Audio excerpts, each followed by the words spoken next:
Salut Bissamob, bonjour YouTube, je suis Sébastien et aujourd'hui je vais vous parler un peu de jeux vidéo et de plein de choses parce que le sujet est un peu large aujourd'hui. Je vais vous parler surtout d'un truc qu'on a remarqué, je pense tous, si vous jouez aux jeux vidéo régulièrement et si vous essayez de suivre l'actualité, c'est que la qualité des jeux vidéo est en chute libre depuis quelques années, surtout sur PC. Et je pense que la plupart d'entre vous savent pourquoi, mais j'ai envie de râler un peu, parce que après tout c'est pas rigolo si on peut pas râler de temps en temps, et de mettre sur la table ce que j'en pense. Alors, je suis pas dev, enfin je suis pas dev de jeux vidéo, je fais du développement pour mon métier. Je suis pas game designer, même si je m'y intéresse et que j'ai juste là, là, un peu de littérature et de choses pour parce que ça m'intéresse et que j'ai essayé d'en faire. J'ai fait quelques protos de jeux. Je suis en train de faire un jeu de rôle. Amateur, hein, bien sûr. Hein. Mon idée, c'est pas d'être publié, c'est juste de faire un truc pour le fun. Mais ça va pas m'empêcher de donner mon avis, dans le même sens où je suis pas chef cuistot, mais j'ai suffisamment mangé de choses pour vous donner mon avis sur ce que j'aime pas, et pourquoi. Et avoir une idée aussi de comment on fait à peu près correctement la cuisine, à mon niveau. Et ben ça va être pareil pour le jeu vidéo, ça va être pareil pour plein d'autres choses. Allons-y. Donc, vous avez remarqué, la qualité des jeux vidéo est en chute libre, surtout du côté des jeux AAA, donc des jeux qui sont sortis par des grands éditeurs, des grands développeurs, et des sociétés qui sont généralement cotées en bourse. Partie du problème. Et pourquoi est-ce que cette qualité chute ? Eh bien, pour deux raisons. La première, je viens plus ou moins d'en parler, d'y faire allusion. La deuxième, et la plus ancienne en fait, c'est que les joueurs, moi compris, hein, je me mets dans le tas, on est assez con pour donner de l'argent à un développeur, à un éditeur, avec la promesse d'un jeu. Ils vous font une petite vidéo, ils vous font un petit stream maintenant, ils vous montrent un ou deux concept art, ils vous font des grosses promesses qui n'engagent que ceux qui sont assez cons pour les croire, ou crédules, on va être généreux, parce que après tout je suis dans le tas aussi, qui sont suffisamment crédules pour y croire, et vous allez simplement dire, vous pouvez précommander le jeu maintenant pour seulement 59,90. Allez, non, c'est pas juste. Ça, c'était il y a quelques années. Maintenant, c'est, vous pouvez précommander le jeu pour 69,90 ou la version collector pour 129,90. Qui l'a fait ? Levez la main. Ouais, oui. Le dernier en date, c'était Diablo 4. Aïe. Ouais. Après, ça marche aussi dans... Certains vous diront, mais attends, ça ressemble un peu quand même au modèle Kickstarter. Oui. Et c'est quoi le gros truc qui est marqué à chaque fois que vous faites un truc sur Kickstarter, que vous allez dépenser de l'argent sur Kickstarter, Ulule, pas GoFundMe, merde, enfin bon, toutes les plateformes du genre. C'est marqué que c'est considéré comme un investissement ce que vous faites, c'est à haut risque, il n'y a aucune garantie. Vous n'achetez pas quelque chose, vous financez le développement. Ben c'est pareil, la précommande, on n'achète pas un jeu, on finance le développement. La grosse différence, c'est que la plupart des devs qui font ça ne sont pas RBS, Robert Space Industries. Enfin, oui, le gars qui fait Star Citizen, vous savez, la grosse arnaque là, qui tourne depuis 10 ans. Eh ben, eux, au moins, ils essaient de faire quelque chose. La plupart des devs, quand vous préachetez un de leurs jeux, ils vous disent merci. Enfin, non, pardon, c'est le banquier qui vous dit merci ou leur comptable qui vous dit merci. Et les devs, ben, ils ont l'obligation de sortir un truc, on s'en fout de la qualité, l'important c'est que ce soit dehors. De toute façon, on a payé les gens d'hygiène et compagnie pour nous mettre un 7, puisque de toute façon, s'ils veulent continuer à recevoir nos jeux, bah, il faut qu'ils nous donnent une note à peu près correcte et que la note minimum c'est 7. Si on paye bien ou qu'on est une grosse boîte, ils vont peut-être même essayer de mettre un 8 ou un 9 s'ils veulent continuer à recevoir nos jeux. Le média a accès et la mort de ce genre de pratique. Enfin, c'est la mort de l'intégrité journalistique, de toute façon. Pour en revenir à ce que je disais. Vous avez donné votre argent, le dev... Enfin, pardon. L'entreprise qui développe, parce que les gars qui dev, ils font leur boulot. Je pourrais être à leur niveau, ce qui se passe au-dessus, ça leur en bouge une, ça leur fait bouger une sans toucher l'autre. Le but, c'est d'avoir le salaire à la fin du mois, et puis c'est à peu près tout, et d'arriver à continuer à vivre. On va arrêter de se mentir. L'équipe de développement n'est pas responsable de ce qui se passe. Les responsables sont le directoire, les commerciaux et les comptables. Ceux qui écrivent les rapports pour le rapport trimestriel. Enfin bon. Leur but, donc une fois qu'ils ont reçu votre pognon, ils sont contents. Parce qu'en fait, ils n'ont plus d'obligation de sortir le jeu. Enfin, de sortir un jeu en bon état. Pourquoi ? Parce que combien parmi vous... Allez, vous avez après acheté un jeu sur Steam. Je vais parler de l'univers PC parce que je connais que l'univers PC. J'ai une Switch, j'y joue une fois tous les 6 mois. Je ne peux pas vous dire comment ça se passe sur les consoles. Vous avez préacheté un jeu sur Steam. Le jeu sort. Vous avez 2 heures pour vous faire rembourser. Si vous êtes assez malin, vous pouvez vous faire rembourser un préachat jusqu'au jour avant sa sortie. Enfin, jusqu'au jour de sa sortie, pardon. Avant d'avoir touché au jeu. Vous dire, oula, j'aime pas ce qui se dit là. Je vais me faire rembourser parce qu'il est hors de question que je reçois du pognon, enfin que je dépense du pognon pour un jeu qui va vraiment être haché. Il n'y en a pas beaucoup qui vont le faire. Il y en a encore moins qui, avant les 2 heures fatidiques, qui disent ouais c'est bon, on garde ton pognon. Il y en a très peu qui vont dire ok, stop, qu'est-ce que je pense de ce jeu ? En plus, on va tomber dans le piège justement façon Diablo 4, où les 1 an, 2 ans, 3 ans, 5 ans de développement que vous avez vont polir jusqu'à un fini miroir les premières heures de jeu. Pourquoi ? Pour que vous passiez le temps, que vous passiez la limite de remboursement. Après, il n'y a plus aucune importance à la qualité du jeu au-delà de cette marque. Puisqu'ils ont votre argent. Et vous ne pouvez pas le récupérer. Vous voyez la relation que ça entretient entre les producteurs de jeux et ceux qui les consomment. On n'est plus dans une situation où j'aime ce que tu fais, où je suis curieux de voir ce que tu as fait, je te paye, tu me donnes un jeu. Et je peux y jouer, qui m'appartient et je peux y jouer. Maintenant, on est dans un système où je paye pour avoir une licence sur l'utilisation révocable du jeu et où le but, pour le créateur du jeu, c'est de me faire jouer jusqu'à la limite qui interdit le remboursement. Vous voyez comment on a changé tout, là ?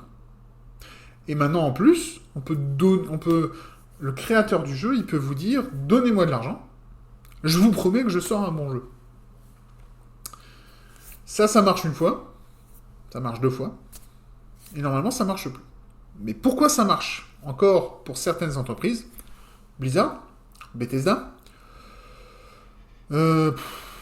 Ubisoft. Pourquoi ça marche ? Eh bien parce que ils ont réussi à avoir ce qu'on appelle des fans. Ou bien pire, encore mieux, des nostalgiques. Si vous arrivez à avoir des gens nostalgiques de vos jeux, vous pouvez vendre à peu près n'importe quoi. Nintendo et Game Freak aussi, tiens. Vous pouvez vendre à peu près n'importe quoi de la qualité la plus aléatoire qui soit. Les gens vont continuer à acheter et vont faire la gymnastique mentale de plus haut niveau possible, de niveau olympique, pour justifier le fait qu'ils apprécient ce jeu et la dépense qui est derrière. Parce que oui, c'est pas possible qu'on achète un mauvais jeu. Ah non, on a dépensé de l'argent. On n'est quand même pas con. Non, on n'est pas con. Si on a acheté un jeu, c'est qu'il est bon. Parce que pour beaucoup de gens, j'aime et bon sont synonymes. C'est une connerie. Hein. Ouais, il y a des jeux à chier que j'adore. Comme il y a des jeux d'une qualité magistrale que je supporte pas. L'un n'empêche pas l'autre. Mais on a changé toute la dynamique et les relations entre consommateurs et producteurs de jeux. Et c'est pas prêt de changer. Pourquoi c'est pas prêt de changer? Parce que maintenant, les grands studios de développement sont tenus par des entreprises cotées en bourse. Et quand une entreprise devient cotée en bourse, c'est quoi son objectif? Faire de l'argent, comme l'autre, d'accord. Mais maintenant, ils ont des comptes à rendre. Ils ont des comptes à rendre aux actionnaires. Et j'ai ma machine qui se met en route, j'espère que vous ne l'entendez pas. Ils ont des comptes à rendre. Et ces comptes à rendre, s'ils ne les rendent pas, les gens qui possèdent des actions et des parts de la société vont pas être contents. Et s'ils sont pas contents, qu'est-ce qu'ils font? Ils vendent. Et s'ils vendent, la société perd de la valeur. Et si la société perd de la valeur, elle va réduire son attrait en bourse. Et si elle réduit son attrait en bourse, les gens vont vendre. On perd du pognon, on perd du capital. C'est chiant. C'est chiant parce que d'un coup, on peut plus utiliser ce pognon pour faire ce qu'on veut faire. Faire plus de pognon. Donc voilà. Quand une entreprise passe en bourse, elle ne rend plus les comptes aux consommateurs, elle rend des comptes aux actionnaires. Elle a des dividendes à produire. Elle a plus un produit, un livret, elle a des dividendes à produire. C'est ça, son nouveau cœur de métier, c'est faire du dividende. C'est faire du pognon pour les actionnaires. C'est pas faire un produit. Le produit, c'est juste un moyen de faire le pognon. Et c'est ça le gros problème. Parce que, d'un coup, le but n'est plus de produire un jeu qui soit suffisamment bon pour que les gens aient envie d'y jouer. L'acheter en masse. Faire du bruit à propos de ce jeu, pour pouvoir encourager les autres à y jouer. Maintenant, le but, c'est de faire monter la mayonnaise, de mentir aux gens, de faire croire que vous allez leur livrer l'équivalent de l'arrivée du Messie en forme vidéoludique, et vous leur livrez un gros paquet de merde enroulé dans du papier cadeau. Parce que de toute façon, il n'y a pas besoin de se faire chier, littéralement, à faire mieux, puisque l'important, c'est de pomper le pognon. Et comme vous avez une horde de fans et de nostalgiques, ceux-là, vous pouvez continuer à les traire pendant très longtemps avant qu'ils se rendent compte que vous vous foutez de leur gueule. Si vous payez d'avance, je sais pas moi, un architecte pour votre maison, qui vous fournit les plans, en vous disant, voilà, votre maison, elle sera comme ça.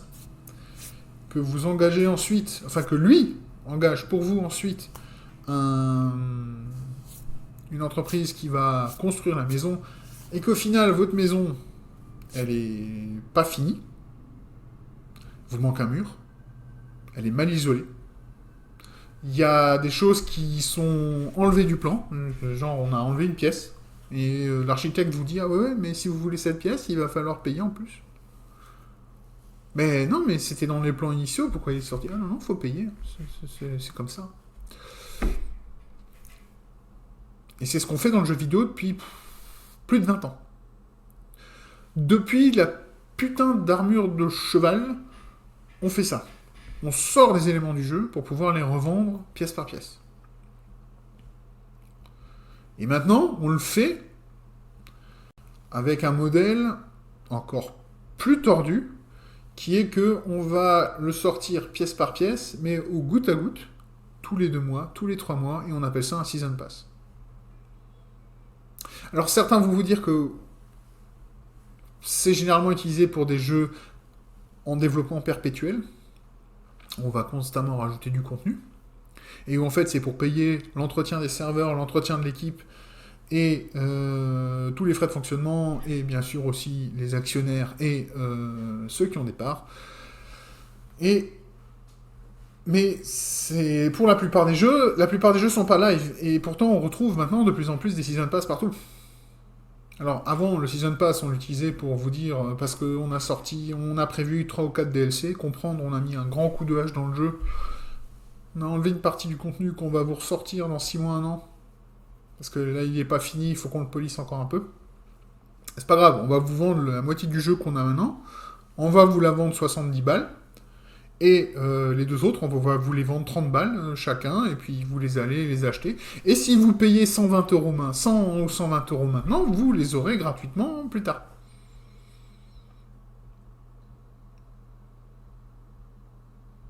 Et vous n'avez aucune garantie que ce qui a été enlevé du jeu va sortir avec, effectivement, le fameux polish promis. Hein. Les promesses ne contraignent que ceux qui y croient, pas ceux qui les font. Donc, voilà, au bout d'un moment, c'est un peu visible, quoi. Ça se voit, là, maintenant. Ils font même plus semblant, en fait. Il y a encore une dizaine d'années, ils essayaient de faire à peu près semblant.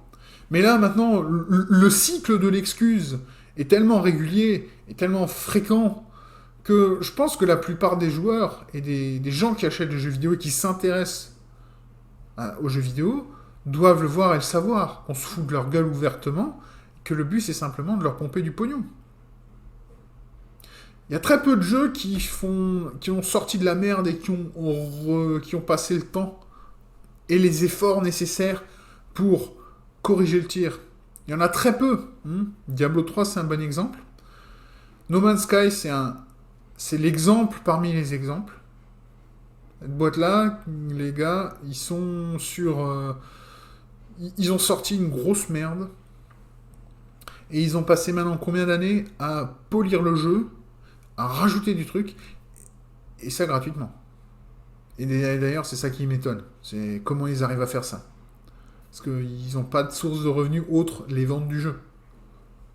Donc soit il y a quelqu'un derrière qui passe à la caisse tous les mois pour faire vivre ce studio, soit ils ont une autre source de revenus qui est un peu inquiétante. Mais bon, passons. Et on a ça aussi dans d'autres secteurs. Hein. C'est le préachat. On l'a dans d'autres. Le jeu de rôle, c'est un bon exemple pour ça. Il y a tellement de jeux qui sortent en financement participatif. Et pareil, vous avez aucune... Alors, le truc, c'est que les gens font plus attention quand c'est des boîtes envers lesquelles ils sont pas fans, ils sont pas nostalgiques. Ils vont rester critiques, ils vont faire attention. Si le projet a l'air louche, donc genre il promet trop de choses pour peu d'argent, ou si c'est pas réaliste, ben les gens vont pas suivre.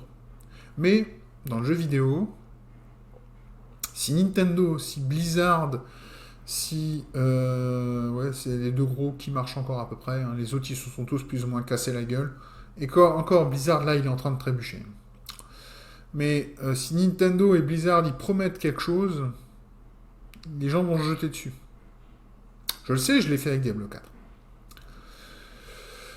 Et pour que ça change, eh ben, faut qu'on arrête de leur donner du pognon. C'est tout. Faut qu'ils arrêtent de faire rentrer du fric. Alors, les baleines continueront à cracher leur pognon, et donc ça, de toute façon, on peut pas l'arrêter. Regardez Diablo Immortal, ça marche du feu de Dieu, d'après leur métrique. Ça aussi, c'est le gros problème. C'est que maintenant, le développement du jeu n'est plus un développement qui est fait par quelqu'un avec une vision. C'est des développements qui se font, surtout dans les jeux qui sont entretenus, donc les jeux live. On va se baser et on va développer les choses par rapport aux métriques et pas au retour de la communauté. Les retours de la communauté, c'est juste la minorité vocale qui fait chier le monde et la vraie tendance, c'est les chiffres. Parce que les chiffres ne mentent pas, eux. Effectivement, les chiffres ne mentent pas, tas de cons, mais par contre, on peut très bien mal les interpréter. Et on peut ne pas comprendre la raison derrière ces chiffres. Bon, je m'énerve, ça sert à rien. Enfin, bref, voilà. Il y a plein d'autres raisons, mais je pense que ça, c'est les raisons les plus flagrantes et les plus évidentes. Et je pense que tous ceux qui ont pris un peu le temps d'y réfléchir ont dû le voir. Donc, autrement dit, j'enfonce des portes ouvertes et je râle comme ça vers les nuages, mais c'est aussi fun des fois. Donc, voilà. Et on a, dans le jeu vidéo, la tendance qui est que, qu'est-ce qui va nous sauver, nous, les consommateurs? Où est-ce qu'on va trouver des jeux qui sont encore agréables à jouer, où les gens essaient de sortir quelque chose de correct? eh ben, c'est du côté de l'indépendant. Et donc, très prochainement, je ne peux pas vous garantir quand, je vais vous faire des vidéos qui vont présenter des jeux indés. Attention, c'est pas des jeux récents, pas forcément récents, pas forcément populaires, mais ce sont des jeux qui, moi, m'ont plu, et où j'ai aimé passer du temps dessus. Alors oui, techniquement, Cyberpunk est un jeu indépendant. Mais non, je vais pas considérer ça comme un jeu indépendant. Moi, ce que je vais appeler un jeu indépendant, c'est des jeux qui sont faits par des toutes petites équipes, auto-édités, ou bien passés par un éditeur qui est spécialiste dans l'édition de jeux indépendants. Enfin, indépendants. Ils sont plus indépendants puisqu'ils sont édités. Mais qui sont comme ça de jeux produits par des petites équipes. Et c'est vraiment là qu'on trouve encore le cœur du jeu vidéo, l'âme du jeu vidéo. Pas juste la forme. Et on trouve à peu près la même chose dans les comics. Alors, je vais vous montrer des exemples qui vont faire de moi instantanément un membre de l'extrême droite. Mais dans les comics, vous avez eu, ces quelques années, il y a eu la Comics Gate pour ceux qui ont suivi. Moi, j'ai pas trop suivi. Hein. Mais par contre, ça a déclenché une vague de créativité qui est vraiment géniale. Et sur Indiegogo et Kickstarter, on a eu un boom des comics qui a entraîné un renouveau. Si vous comprenez l'anglais, vous arrivez à lire l'anglais, c'est vraiment une joie. Alors, j'ai toujours été curieux, un peu aimer les comics. Je sais pas si vous arrivez à voir, mais j'ai là en bas, là les trucs marqués en bleu, c'est du Superman, les trucs marqués en vert, c'est du Green Lantern. Au milieu, là, je dois avoir aussi un peu de Marvel et de Deadpool, enfin du Deadpool, donc de Marvel. Donc voilà, j'ai des choses aussi sorties des comics un peu plus classiques. Mais ce qui m'intéresse actuellement, dans le comics aussi, c'est l'indépendant. Il y a les maisons d'édition comme moi je suis et j'apprécie. Il y a Splato Delgato. Ça, c'était Knife Hand Blight Spot. Mais c'est dans la série des Jawbreaker, qui est un univers qui a été créé par Zach, enfin j'ai oublié le nom par Richard C. Meyer, je crois que c'est son nom. Bien sûr aussi, hein, de l'autre côté, il y a All Caps Comics avec l'ami Ethan Van Sciver. Justement, pardon, le Green Lantern que j'ai là en bas, c'est en partie fait par lui. Et donc, lui, c'est Cyberfrog, et c'est un bon retour aux comics des années 90 du Dark Age. Moi, j'ai grandi avec, donc forcément, ça me parle. Voilà. Et sinon, le boom qui m'impressionne le plus en ce moment, c'est ISOM et Ripaverse. Ils viennent de démarrer, donc c'est Young Ripa 59, un YouTuber anglophone, fan de comics, qui a décidé de, comme tout le monde lui disait, hein, comme certains se font dire, hein, tu n'as qu'à créer ton propre studio de jeu, t'as qu'à créer ton propre maison d'édition, t'as qu'à créer ta propre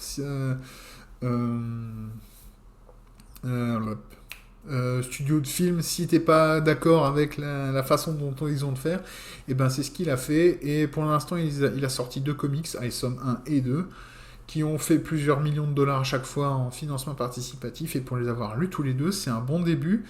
Et il va étendre sa gamme à Yara et j'ai oublié l'autre. Enfin bon, il va démarrer de nouvelles séries dans cet univers. Et pour faire un peu de pub à ISOM, parce que c'est vraiment...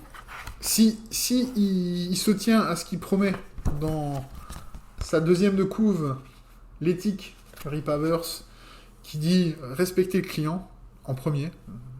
C'est con, hein, mais être courtois envers son client, celui qui paye, ça paye, ça marche bien. Respecter le canon et la continuité, un Marvel. Et essayer de tenir une chronologie compréhensible. Ça, on verra bien. Et puis sinon, il y a même toute cette histoire de Comics Gate, et enfin, pas que Comicsgate, parce que lui, il n'est pas dans l'équipe, mais il y a Jay David, qui est aussi un YouTuber anglophone, dont j'ai oublié le pseudo, c'est pitoyable, et qui est pas du tout dans le comics, mais il est dans la culture américaine, et il a écrit un... Alors lui, c'est pas lui qui l'a dessiné, je crois. Non, c'est pas lui, il l'a écrit. Et c'est un comics de young adult, au final. C'est une histoire très enfantine, mais qui était très marrante. Très légère, ça se lit tranquillou. Enfin bon, voilà. Il y a comme ça une bulle de créativité qui a eu lieu derrière ce marasme du côté des comics. Et dans le jeu vidéo, c'est pareil. Il y a une bulle de créativité à côté du marasme. Le problème, c'est qu'elle n'est pas visible. Parce que les médias, les gros médias, IGN et compagnie, bah eux, pour continuer à recevoir les jeux des grands développeurs, il faut qu'ils continuent à dire des choses gentilles sur les jeux qu'ils reçoivent. Puisqu'ils les reçoivent en avant-première. Ils les reçoivent avant les autres. S'ils veulent continuer à recevoir des jeux avant les autres, il faut continuer à dire des bonnes choses. Le jour où vous dites des choses qui ne plaisent pas aux développeurs, vous êtes rayé de la liste, vous ne recevez plus les jeux en avance, et vous ne ferez pas les vues que font ceux qui reçoivent les jeux en avance et qui peuvent sortir un test complet, enfin complet, un test en tout cas, le jour de la levée du silence médiatique.